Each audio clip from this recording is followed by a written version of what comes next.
Beýik Britaniýanyň Daşary işleri ministrligi adam hukuklary boýunça hasabat çap etdi. İýul aýynda Birleşen Kararlygyň Daşary işleri ministrliginiň binýadynaky Daşary gatnaşyklar edarasy 2017-nji ýyl üçin adam hukuklary we demokratiýa atly hasabat çap etdi. Hasabatda Beýik Britaniýanyň halkara ölçegde adam hukuklaryny ösdürmek wagtynda alyp barýan tagallalary hakda raport berilýär. Şeýle-de dünýäde adam hukuklarynyň hemde demokratik gymmatlyklaryň ýagdaýyna syn hödürlenýär. 2017-nji ýylyň dowamyny Türkmenistanyň gynamalar we türmelerdäki yaramaz şertler barada dowamly gurrunlar edildi. Ýurtda gender deňligi, söz beýan azatlygy, din wujdan azatlygy, hereket azatlygy, azlyklaryň şol sany LGBT toporlarynyň azatlyklary boýunça ösüş göze ilmedi diýilip, Beýik Britaniýanyň parlamentine ýurduň Daşary işler ministrligi tarapyndan hödürlenen hasabatda aýdylýar.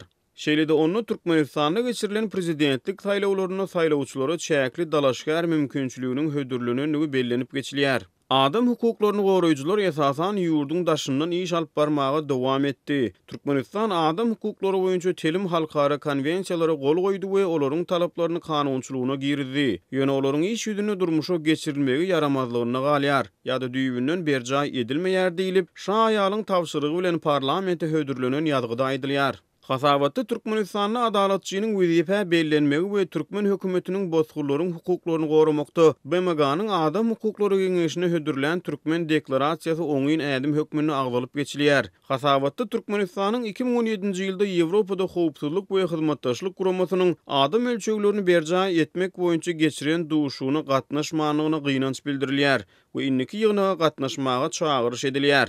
Birleşen Kararlygyň Daşary işleri ministriniň orunmasary Sir Simon McDonald maý aýynda Türkmenistanyň Daşary işleri ministri Reşit Meredow bilen geçiren duşugyny adam hukuklarynyň meselesini gönümmel gozgady. Ministr Türkmenistanyň adam hukuklary boýunça milli planyny durmuşa geçirmegiň üstüne işleýändigini tasdiklady diýip hasabatda aýdylýar.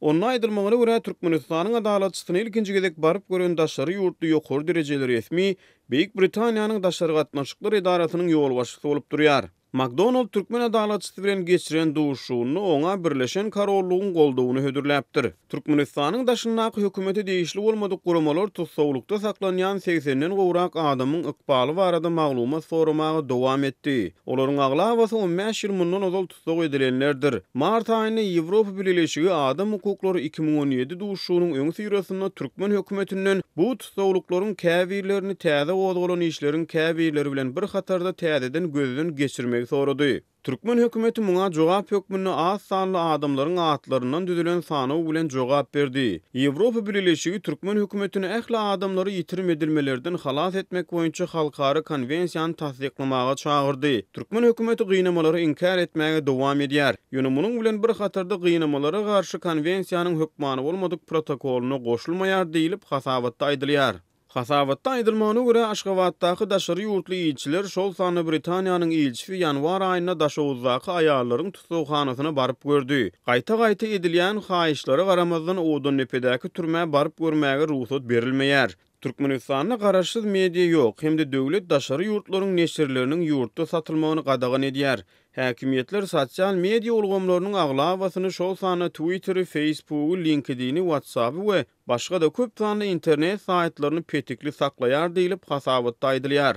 Onu Aşgabatda sentyabr aýynda geçirilen ýapyk binalarda we söwüş sunuwaty boýunça 5-nji Aziýa oýunlarynyň gabadyna girdilen çäklendirmeler, şol sanly vilayet ulaglarynyň paýtagta girdilmezligi, serhetleriň ýapylmagy ýaly hadiseler agdalyp geçilýär. Şeýle-de fevral aýynda geçirilen prezidentlik saýlawlary olaryň ýeti gödäwçilikdäki syýasy atmosferada geçirilenligi, saýlawlaryň oppozisiýadan we açaçanlykdan mahrum bolanlygy bellenip geçilýär. Türkmenistan wagtda agdalýan meseleleriň aglawasy hususan ýurtda media, hereket, pikir, inanç azatlyklary, grajdan jemgyýeti boýunça dowam edýän çäklendirmeler Birleşen Ştatlaryň Döwlet Departamentiniň adam hukuklary boýunça ýaýrydan ýyllyk hasabatyny da agdalyp geçilýär. Hukuk goraýjy toporlar Türkmenistanyň adam hukuklarynyň kemsidilýändigini tasdiklap güwe geçýär. Türkmenistanyň hökümeti halkara ýygnaklarda bu gurrunlary inkar hemde ret edip çykyş edýär.